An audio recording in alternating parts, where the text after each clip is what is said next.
April 20th will mark the first anniversary of the Gulf of Mexico oil spill. Deborah Gimbara reports on how the Gulf Coast continues to struggle after the worst oil spill in U.S. history. Flames rising from the Gulf of Mexico, oil spewing from a ruptured underwater well, and a soaked pelican trapped in molasses-thick pools of oil.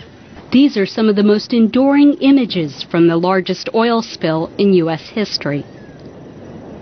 Nearly a year after the BP disaster killed 11 people and spewed more than 4 million barrels of oil, the Gulf Coast is struggling to restore its world-famous seafood and tourism industries, and to return to a way of life many fear has been lost for good.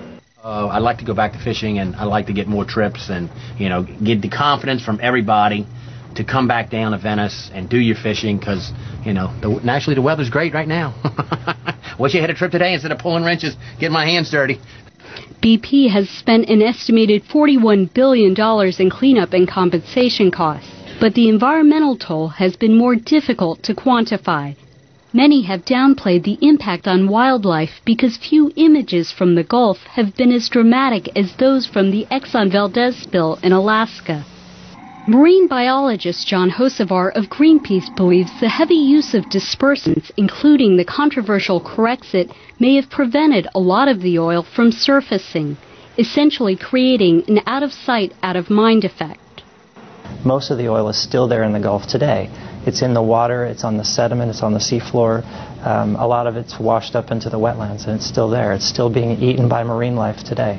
The BP nightmare began on April 20th when a surge of methane gas sparked an explosion aboard the Deepwater Horizon rig.